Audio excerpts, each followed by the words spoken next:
Hello everyone, this is Zagyapan from the Electrical Electronics Engineering Department in Bilkent University. Today I will be presenting my project on finding the internal resistance values of AA, AAA and 9-volt batteries. The experiment's aim is to explore and compare the internal resistance values of different battery types and then make an error analysis based on their calculated and measured values. In circuits, battery behavior is controlled by its electromotive force and its internal resistance. The battery has two different voltage values, EMF and terminal voltage.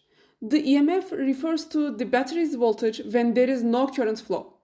When an external load is put on a closed circuit, current begins to flow, and the voltage measured at the battery's terminals is reduced due to the voltage drop across the internal resistance.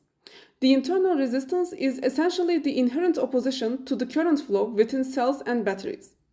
The correlation between the potential delivered to a closed circuit and the internal resistance of a battery is observed using the following terminal voltage equation. And by arranging this equation to calculate the resistance of a battery, the equation seen on the screen was used. In this experiment, a AA battery, a AAA battery, and 9-volt battery, resistors of different values, two digital multimeters and connecting wires were used.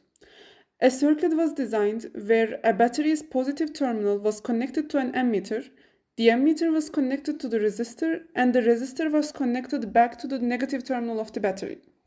The battery's ends were also connected parallel to a voltmeter. In each of the batteries, resistance values were altered 5 times. The EMF and terminal voltage of the batteries were measured using the voltmeter, and the current flowing through the circuit was measured using the ammeter. This procedure was repeated for all 3 types of batteries. Using the values from the data table seen on the screen, the internal resistance values were calculated using the equation derived from the terminal voltage equation. Here you can see the external resistance, internal resistance data tables for all 3 batteries. The average internal resistance values were calculated and were documented as the calculated internal resistance values. Then, terminal voltage versus current graphs were plotted for all 3 batteries. The absolute values of these graphs' slopes were documented as the measured internal resistance of the batteries. And using the error formula seen on the screen, the error percentage was calculated by comparing the calculated and measured internal resistance values. The average error percentage was calculated to be 36.2%.